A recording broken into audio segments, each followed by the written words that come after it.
우리 함께 사도신경으로 우리의 신앙을 고백하겠습니다. 나는 전능하신 아버지 하나님 천지의 창조주를 믿습니다. 나는 그의 유일하신 아들 우리 주 예수 그리스도를 믿습니다. 그는 성령으로 잉태되어 동정녀 마리아에게서 나시고 본디오 빌라도에게 고난을 받아 십자가에 못 박혀 죽으시고 장사된 지 사흘 만에 죽은 자 가운데서 다시 살아나셨으며 하늘에 오르시어 전능하신 아버지 하나님 우편에 앉아 계시다가 거기로부터 살아있는 자와 죽은 자를 심판하러 오심이니이다.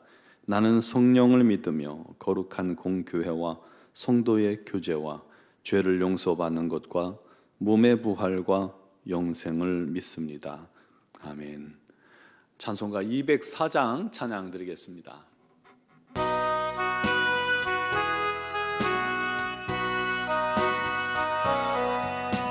주의 말씀 듣고서 준행하는 자는 반석 위에 터닫고 집을 지은 같아.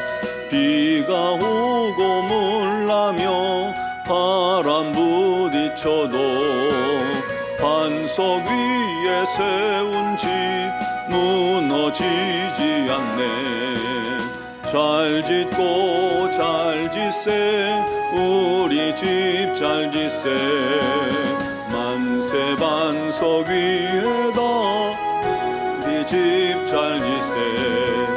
주의 말씀 듣고도 쟁취 않는 자는 모래 위에 터닫고 집을 지은 같아.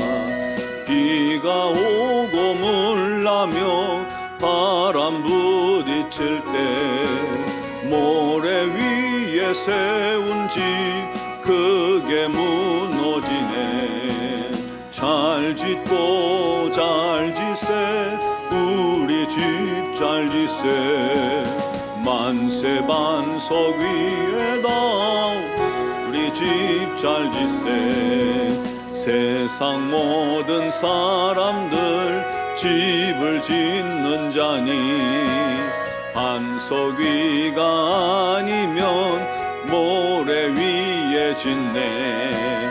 우리 구주 오셔서 지은 상을 줄 때 세운 공로 따라서 영영 상벌 주리. 잘 짓고 잘 짓세 우리 집 잘 짓세. 만세 반석 위에다 우리 집 잘 짓세. 아멘.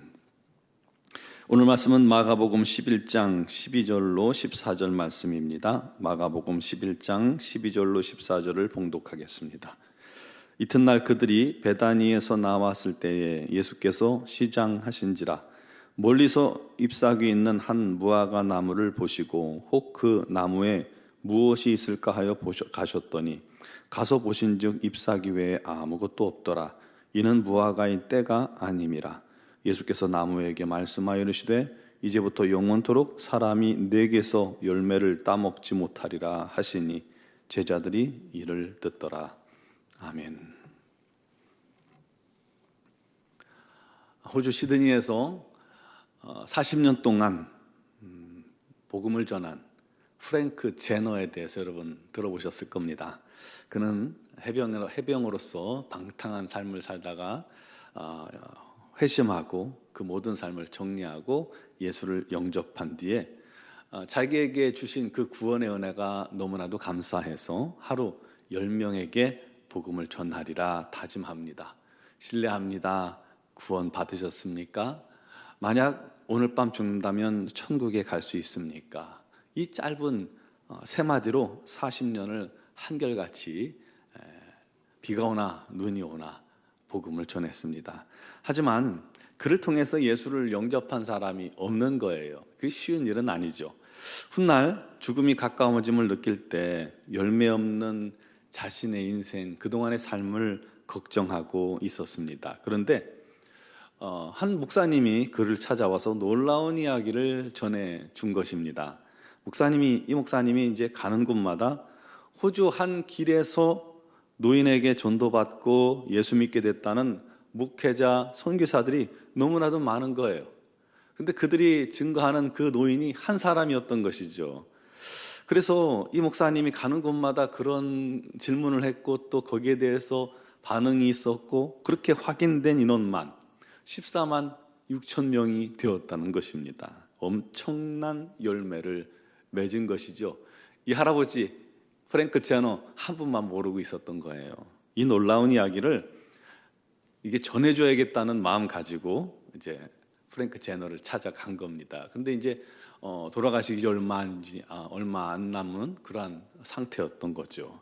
이 이야기를 전해들은 제너는 행복한 눈물을 흘리며 2주 뒤에 우리 주님 품에 안겼다고 합니다. 이분이야말로 천국에서 가장 유명한 사람이 아닐까. 영상의 말미의 멘트가 그렇습니다. 정말 그럴 것입니다. 주님께서 얼마나 이를 칭찬하셨겠습니까? 잘했다, 착하고 충성된 종아. 우리 주님은 이 노인의 40년 동안 한결같이 순종한 그 모습을 귀히 여기시고 아마 그를 통해서 많은 열매를 거두어 주셨던 것입니다. 여러분, 우리들도 열매 맺는 삶, 우리 주님께 칭찬 듣는 삶이 되기를 주님의 이름으로 축원합니다. 이 땅에서 최선을 다해 헌신하고 충성한 사람들, 열심히 복음의 씨를 뿌린 사람들, 맡겨진 아이들에게 말씀을 양육하기에 꾸준히 노력하는 교사, 찬양대에서 최선을 다해 주를 찬양한 사람들, 맡은 자리에서 열심히 헌신한 사람들도 사람의 기준으로 봤을 때 별 열매가 없는 것 같고 내가 한 일이 아무것도 아닌 것 같을지 모르지만 열매를 판단하실 분은 오직 예수님 뿐이시기에 아마도 그날에 우리가 주님 앞에 섰을 때 주님은 우리의 헌신이 맺은 열매들이 이렇다 하고 보여주실 것입니다. 그때 내가 상상하지도 못한 열매를 바라보며 감사하고 감격하며 주를 높이고 찬양하며 경배하는 우리 모두가 되길 간절히 바랍니다. 반대로 겉으로는 전도에 참여도 하고 봉사도 한다고 했고 기관에서 임원을 맡겨주시면 또 했고 주일 성수도 하고 교사도 하라면 하고 찬양대도 했기에 그래도 나는 어느 정도 열매는 맺을 거다라고 생각하고 우리 주님 앞에 가면 칭찬 듣겠지라고 생각했는데 막상 주님 앞에 섰을 때에 주님께서 우리의 열매를 보여주실 때 내게 맺은 열매가 아무것도 없다고 생각해 보세요. 오히려 우리 주님으로부터 약하고 게으른 종아, 네가 나를 위해서 무엇을 하다 왔니? 라고 그렇게 주님께서 물으시면 어떡하겠습니까? 어떻게 하시겠습니까? 아마 가슴이 뚝 떨어질 거예요. 그렇게 책망받는 사람도 있겠죠.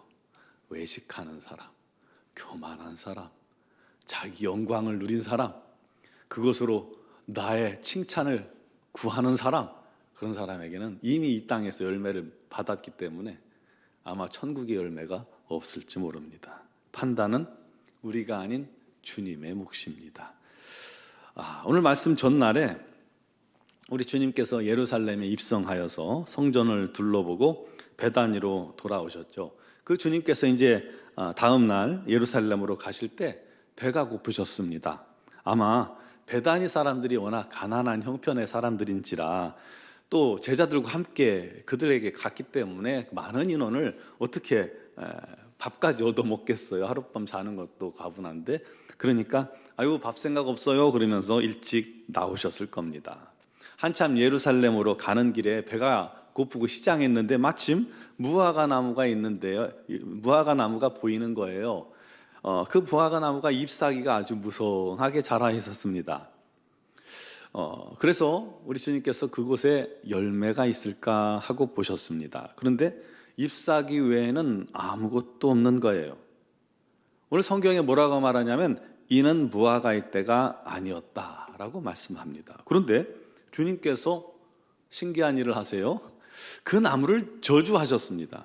이제부터 영원토록 사람이 내게서 열매를 따먹지 못하리라. 다음 날 아침에 똑같은 길로 가다 보니까 어제 그 무화과 나무가 뿌리채 말라 있는 것을 제자들이 봅니다.